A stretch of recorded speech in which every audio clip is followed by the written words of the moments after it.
County commissioners are sounding alarms over something called Delta 8 THC. It's a product marketed as legal marijuana. It is, in fact, legal in Florida, and it's barely regulated, but children are now getting it. And local commissioners want to consider setting their own rules and regs. Fox 13's Josh Cassio has been looking into this. I'd not heard of this one before, but that's no surprise because there's so many different things.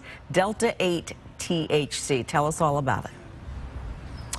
Yeah, look, there's a heavy concern that these products, especially the ones that you're going to see in convenience stores, are being marketed towards kids. And in this store, you're going to see some of the packaging that looks exactly like a bag of Skittles. Now, some commissioners want to step in and make sure this is something they may need to regulate.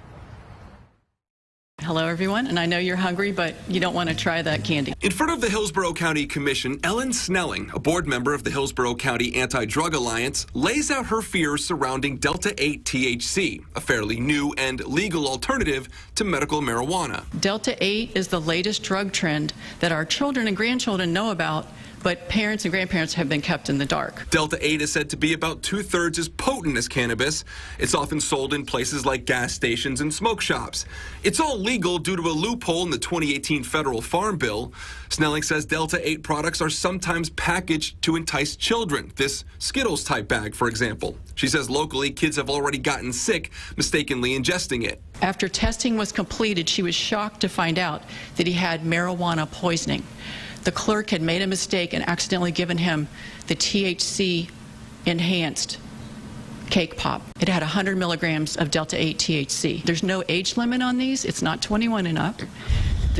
It's the Wild West. That, in part, has enticed commissioners to agree to look into potentially regulating Delta 8 products in Hillsborough County. Motion carried 7-0. That could include things like the way it's packaged, age limits, and where products can be displayed in a store. A bill that would have regulated Delta 8 on the state level failed during this year's legislative session. We spend a lot of time trying to do this responsibly, and it looks bad on us when gas stations aren't. Carlos Ermita owns the Chillum Glass Gallery and Hemp Dispensary in Ybor City. It specializes in all kinds of legal THC, including Delta 8.